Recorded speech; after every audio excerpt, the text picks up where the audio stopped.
चौके में जो दादा बन करके आया आ जाता है उसे क्रीच के बाहर कर दिया जाता है और दाता के लिए अंदर आने दिया जाता है। घर का दरवाजा छोटा ही रहने दो। बोलो घर का दरवाजा, एक्शन देखो आप, एक्शन। घर का दरवाजा छोटा ही रहने दो, जो अपना होगा वो झुक करके आ जाएगा। बोलो घर का दरवाजा, बोलो राकेश भाई, नमो सिद्धाड़म। घर का दरवाजा छोटा ही रहने दो, जो अपना होगा वो झुक करके आ जाएगा, और जो पराया होगा वो अकड़ करके बाहर चला जाएगा। चौके में अध्यक्ष नहीं चलता, चौके में मंत्री नहीं चलता, चौके में करोड़पति नहीं चलता, चौके में अरबपति नहीं चलता है। तुम आकर के तो देखो, कोड़ी आदमी चौके में आकर के तो देखे, है ना, दे ही नहीं सकता है। एक गिलास वो मुनिराज की अंजलि में नहीं रख सकता है। अपने आप को धन्यवाद दो जीतू भाई, अपने पुण्य को धन्यवाद दो, है ना, अपने अच्छे कार्यों को धन्यवाद दो, है ना, कि मुझे जो इतना बढ़िया शरीर मिला कि हम मुनिराजों को आहार दान देने के योग्य हैं, हम चौके में जाने के योग्य हैं, हम भैया वृत्ति करने के योग्य हैं। कोड़ी आदमी से मैं भैया वृत्ति भी नहीं कराता हूं, मैं अपना कमंडल उसके लिए नहीं पकड़ाता हूं, मैं अपने चरणों उसके लिए नहीं छूने देता हूं। तुम्हारी वहां चलेगी, बोलो तुम्हारी वहां चलेगी, पर तुम्हारी यहां चलने वाली नहीं है। कोड़ी आदमी है, मनुष्यों में दुर्गति। बोलो मनुष्यों में दुर्गति। कोड़ी आदमी जब बैठता है, रोता है, चीखता है, भगवान मैंने कैसा कर्म किया, है ना, मैंने कौन से पाप कर्म किया, मैंने कौन से ऐसे कर्म को बांधा जिससे मुझे कोड़ी होना पड़ा, मेरा सारा शरीर कुष्ठ रोग से ग्रसित हो गया। मनुष्यों में दुर्गति है। मनुष्यों में क्या है? मनुष्यों में ये दुर्गति कहलाती है। हमें सदगति की प्राप्ति हुई है तो हमें जीते जी शांत होना है। हमें जीते जी शांत होना है। मरने की बात तो सब शांत होते हैं, मरने की बात तो सब कुछ शांत हो जाते। और दुनिया की व्यवस्था यह है ना, नदियों को भी आप देखो कि जिंदा को डुबा देती है और मुर्दे को, इशारा करो ना, जिंदे को डुबा देती है और मुर्दे के लिए बहा देती है। दुनिया की व्यवस्था ये है कि जिंदा को गिराते हैं। बोलो जिंदा को गिराते हैं और मुर्दों को कंधे पर उठाते हैं। जिंदा को गिराते हैं और मुर्दों के लिए कंधे पर एक आदमी नहीं, मुर्दे के लिए 4 आदमी अपने कंधे पर उठाते हैं। और जिंदा को एक जिंदा आदमी 4 लोगों को गिराता है और 4 जिंदा एक मुर्दे को क्या करते हैं? 4 मुर्दों के लिए एक जिंदा आदमी 4 जिंदा के लिए गिराता है और 4 जिंदा आदमी एक मुर्दे को क्या करते हैं, है ना, गिराते हैं। ऐसी दुर्मति ना हो और हमारी दुर्मति ना हो और हमारी दुर्गति ना हो, हमारी खोटी मति ना हो। बस भगवान से इतनी प्रार्थना करना कि भगवान मेरी कभी भी बुद्धि खराब, बोलो हमारी कभी भी बुद्धि खराब ना हो, है ना। पैसा मिलने पर हमारे लिए अहंकार ना पाए, हमारे द्वारा दान धर्म होता रहे। बोलो हमारे द्वारा दान धर्म हमारे द्वारा होता रहे, तीर्थ यात्रा हमारे द्वारा होती रहे, संतों की सेवा हमारे द्वारा होती रहे, मुनियों की भैया वृत्ति हमारे द्वारा होती रहे। अगर कोड़ी नहीं होना है तो कभी भी दिगंबर मुनियों की निंदा और आलोचना, कभी भी दिगंबर महामुनियों की निंदा व आलोचना नहीं करना। ये जीवन में ध्यान रख करके चलना कि मुनियों की अगर भक्ति ना कर सको तो उनकी कभी आलोचना और निंदा, कभी भी आलोचना और निंदा नहीं करना। भक्ति नहीं कर सकते तो हमें उनकी कभी निंदा नहीं करना चाहिए। मुनि निंदा करने से ही कुष्ठ रोग होता है। क्या? मुनि की निंदा करने से ही कुष्ठ रोग होता है। हम कैसे भी हों पर हमारे हाथ में, बोलो हमारे हाथ में दिगंबर मुनि कैसा भी हो, हमारे हाथ में पीछी और कमंडल है। आपके पास में क्या है बताओ, क्या है आपके पास में? आपके पास में थाका लाड़ी, थाका लाड़ा। हमारे पास में पीछी और, बोलो हंस के तो बोलो, दुखी क्यों हो रहे हो? हमारे पास में पीछी और कमंडल है। तुम्हारे पास में क्या है? तुम्हारे पास में कुछ भी नहीं है। हमको पार होने के लिए दौलत राम जी छेड़ाला में लिख के गए, ज्ञानी के छिन्माही त्रिगुप्ती ते सहज टरे जे, अनंत जन्मों का पाप हम सिर्फ अपने आत्मा के स्वरूप में लीन होकर के उसको विलीन कर सकते हैं, पर तुम एक सेकंड का पाप अनंत जन्मों में भी तुम उस पाप के लिए धो नहीं सकते, उस पाप के लिए समाप्त नहीं कर सकते। इसलिए भगवान से प्रार्थना करना कि हे जिनदेव हमारी दुर्गति ना हो। बोलो हे जिनदेव हमारी दुर्गति ना हो। इसलिए जिन्हें भक्ति, जिन्हें भक्ति, जिन्हें भक्ति दिने दिने सदा में स्तु, सदा में स्तु, सदा में स्तु। क्या कहा गया है? जिन्हें भक्ति। बोलो जिन्हें भक्ति, जिन्हें भक्ति, जिन्हें भक्ति दिने दिने सदा में स्तु, सदा में स्तु, सदा में स्तु। जिन धर्म विनिन मुक्तम मामूल चक्रवर्तपि स्वच्छष्टेपि दरिद्रोपि, जिन धर्मानु, है ना, वास्तव जिनेन्द्र भगवान की भक्ति करने वाला व्यक्ति कभी दरिद्री नहीं होता है। जिनेन्द्र भगवान की भक्ति करने वाला व्यक्ति कभी विकलांग नहीं होता है। जिनेन्द्र भगवान की भक्ति करने वाला व्यक्ति कभी परेशान नहीं होता है। जितने लोग भी परेशान दिखाई दे रहे हैं वो जिनेन्द्र भगवान का अभिनय और अनादर करने से उनके लिए इस दुर्गति के लिए प्राप्त होना पड़ता है। इसलिए मरने के बाद शांत नहीं होना। बोलो मरने के, बोलो मरने के बाद, मरने के बाद शांत नहीं होना। जीते जी, है ना, जीते जी शांत हो जाना। और जो जीते जी शांत हो जाता है, जो जीते जी, है ना, शांत हो जाता है, उसे मरने के बाद उसके लिए कभी शांति की आवश्यकता नहीं पड़ती है। अपनी कषायों को शांत कर दो। किसके लिए? अपनी कषायों के लिए, राग के लिए, द्वेष के लिए, कपट के लिए, मायाचारी के लिए आप शांत कर दीजिएगा। और छल कपट और मायाचारी को आप शांत करेंगे, आपके जीवन में अपने आप शांति आ जाएगी। आचार्य महाराज ने कल ये कहा था, ये बतलाया था, प्रसन्न दिया परिचेतव्यम, प्रसन्न दिया। प्रसन्न होकर के जीव धर्म ध्यान का अनुष्ठान करता है। हम आगे देखेंगे सामयिक धर्म ध्यान बढ़ाने की रीति आचार्य महाराज 100 नंबर की गाथा में बतला रहे। व्यापार वैमनस्या, व्यापार वैमनस्या, विनिवित्या मंत्रात्म विनिवृत्या, सामयिकं बद्धनीया, दुपवासे चैव भोक्तेवा। एक साथ मिलकर उच्चारण करेंगे। व्यापार वैमनस्या, विनिवित्या मंत्रात्म विनिवृत्या, सामयिकं बद्धनीया, दुपवासे चैव भोक्तेवा।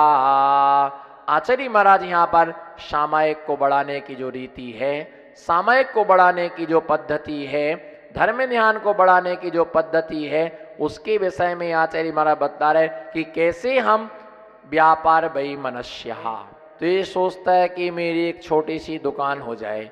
जब वो छोटी सी दुकान किराए की लेता है तो भगवान से प्रार्थना करता कि भगवान ऐसा समय कब आएगा कि जब हमारी स्वयं की क्या हो जाए, स्वयं की हमारी दुकान हो जाए।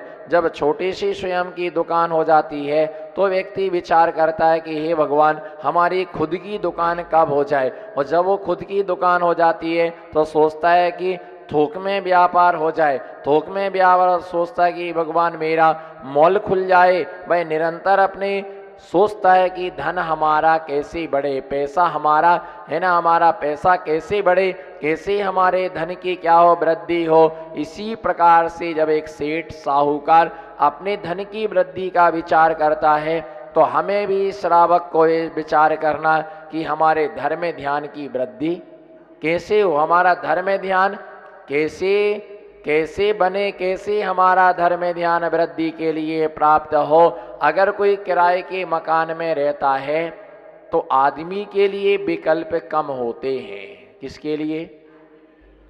किराए के मकान में रहते हैं तो आदमी को विकल्प कम होते हैं, पर महिला को विकल्प ज्यादा होते हैं। और महिला हमेशा बोलती है क्या हमारी सारी जिंदगी किराए के मकान में निकल जाएगी? क्या बोलो ना, क्या हमारी सारी जिंदगी किराए के मकान में निकल जाएगी? क्या हमारी सारी जिंदगी किराए के मकान में निकल जाएगी? क्या हमारे नसीब में खुद का मकान? बोलो, क्या हमारे नसीब में खुद का मकान क्या हमारे नसीब में नहीं है? कैसा हमारा पाप कर्म का वो शाम सवेरे अपने आदमी को ताने मारती है। देखो सामने वाले का मकान बन गया, सामने वाले का घर बन गया, वो 24 घंटे उसको क्या मारती है? ताने मारती है। पर आदमी को कोई विकल्प नहीं रहता है। कारण क्योंकि आदमी दुकान में ज्यादा और मकान में कम रहता है। आदमी दुकान में ज्यादा और मकान में कम रहता है। अंदर कम और बाहर ज्यादा, टूर पर ज्यादा रहता है, इसलिए उसे कोई विकल्प नहीं होता है। परंतु महिला को 24 घंटे घर में रहना उसके लिए विकल्प। इसी प्रकार से आपने कमंडल पकड़ा कभी किसी साधु का? बोलो, आपने कभी किसी साधु का आपने कमंडल पकड़ा होगा। जब आप कमंडल पकड़ते हैं वो कमंडल आपका नहीं है, वो कमंडल हमारा है। किसका है वो? जो आप अभी कमंडल पकड़ रहे हैं, कमंडल लेके आहार के बाद अथवा शौच क्रिया के लिए आप जो कमंडल लेकर के चलते हैं, तो आप ये मान के चलो वो कौन सा कमंडल है? किराए का कमंडल है। कौन सा कमंडल है वो किराए का कमंडल है, वो आपका कमंडल नहीं है। कमंडल किसका है? हमारा कमंडल है, आपने पकड़ा है। पर आपके मन में कभी ऐसा विचार नहीं आता है हम खुद का कमंडल कब पकड़ेंगे? आपने माता जी का आपने कमंडल पकड़ा होगा, क्षुल्लक जी का कमंडल पकड़ा होगा, आचार्य मुनि का, किसी का भी कमंडल पकड़ा होगा, तो आपके मन में ऐसा भाव कभी नहीं आता ये तो किराए का, बोलो ये तो किराए का कमंडल है। हे भगवान, ऐसा समय कब आए कि जब हम खुद का कमंडल हम पकड़े। किराए के मकान में जैसे आपको संतुष्टि नहीं होती है, इसी प्रकार से किराए का कमंडल पकड़ने से कभी भव्य जीव को संतुष्टि नहीं होती। वो ये सोचता है भावना तो पूरी है कमंडल पकड़ने की, लेकिन चारित्र मोहिनी कर्म का उदय होने के कारण से हम कमंडल को स्वीकार नहीं कर पा रहे। वास्तविकता में सच्चा धर्म मुनि का धर्म ही है। बोलो, सच्चा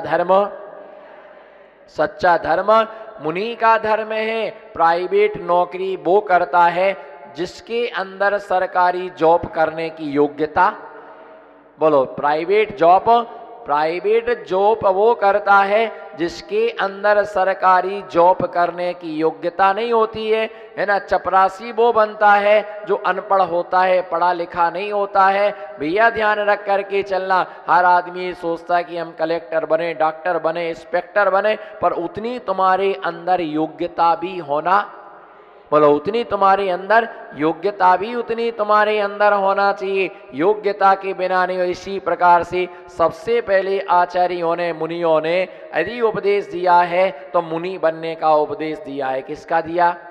हर हालत में मुनि बनना ही चाहिए। जब ऐसा उपदेश देते हैं कि मुनि बनना चाहिए, तो दो चार श्रावक मालूम क्या बोलते हैं कि सारे लोग मुनि बन जाएंगे तो श्रावक कौन बचेगा? आपको आहार देने वाला।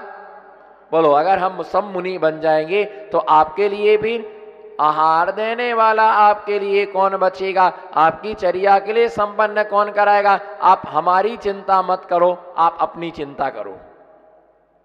आप हमारी चिंता मत करो कि महाराज श्री के लिए आहार कौन कराएगा, उनके कमंडल में गर्म पानी कौन भरेगा, उनकी भैया वृत्ति करने के लिए है ना कौन जाएगा। आप हमारी चिंता मत करो, आप अपनी चिंता करो, है ना। जितने मुनिराज बनते जाएंगे आप चिंता मत करो, आहार देने वाले भी उतने मिलते जाएंगे। बस मुनियों की है ना, निश्चित मान के चलो कि मुनि बनेंगे अपने आप आहार देने वाले, भैया वृत्ति करने वाले। पहले 24 हजार साधुओं के संग होते थे। कितने? बोलो अक्षय भाई, कितने? भद्रबाहु स्वामी का 24 हजार साधुओं का संग था। कितने साधुओं का? 24 हजार साधु उनके साथ थे। अब आप विचार करो कैसे उनका आहार होता होगा। कोई साधु भूखा नहीं रहता था, सबको आहार मिलता था। 24 हजार साधुओं का संग था। एक साथ 24 हजार साधु चलते थे। उत्तर भारत से दक्षिण की यात्रा करने को 24 हजार है ना साधु गए, और उन सबकी चर्या श्रावक जितने साधु होते हैं उस हिसाब से श्रावक भी मूल धर्म मुनि धर्म ही है। बोलो मूल धर्म, मूल धर्म मुनि धर्म है। ये क्षुल्लक ईलक का मार्ग क्यों निकाला, इसको समझने का पुरुषार्थ करना। ईलक क्षुल्लक बनने का है ना मार्ग क्यों निकाला, किसके लिए निकाला। वास्तविकता में अगर कोई आचार्य किसी को क्षुल्लक दीक्षा देता है और उसके अंदर मुनि बनने की योग्यता है, समझना आप उसके लिए। अर्थ का अनर्थ मत करना, क्योंकि अर्थ का अनर्थ करने वाले संसार में बहुत हैं। अर्थ का अर्थ करने वाले बहुत कम हैं, और अर्थ का अनर्थ करने वाले तोड़ मड़ोड़ करके वस्तु विषय को प्रस्तुत करने वाले बहुत हैं, पर यथार्थ वस्तु का कथन करने वाले आचार्य भी दुर्लभ हैं और मुनि भी क्या है, दुर्लभ होते हैं। भैया ध्यान रख के चलना, ईलक क्षुल्लक की दीक्षा किसको है ना, अगर कोई आचार्य किसी श्रावक को क्षुल्लक दीक्षा देता है और उसके अंदर मुनि बनने की योग्यता है, वह मुनि दीक्षा चाह रहा है फिर भी आचार्य नहीं देता है, तो वो आचार्य दोषी है। वो आचार्य प्रायश्चित्त का अधिकारी है, कारण उसके अंदर मुनि बनने की योग्यता है, और तुम उसे क्षुल्लक दीक्षा दे रहे हो है ना। तुम्हारे पास स्वयं वस्त्र नहीं है, तुम उसको वस्त्र पहनने का उपदेश दे रहे हो है ना, इसलिए तुम दोषदायक हो। हाँ, और अगर किसी के अंदर योग्यता नहीं है, मुनि बनने की योग्यता नहीं है, और उसको तुम मुनि बना रहे हो, तो ये भी क्या है, आचार्य उसका दोषी होता है। श्रावक धर्म उसके लिए कहा गया है जिसके अंदर मुनि बनने की योग्यता का अभाव है। किसके अंदर? जिसके अंदर मुनि बनने की योग्यता का अभाव है, जो मुनि धर्म का पालन नहीं कर सकता है, वृद्ध अवस्था है, जर्जर अवस्था है, तो ऐसी अवस्था में आप कहें इतने वृद्ध लोगों को दीक्षा क्यों दे दी। वृद्ध लोगों को दीक्षा नहीं दी, वो संयम का पालन करते करते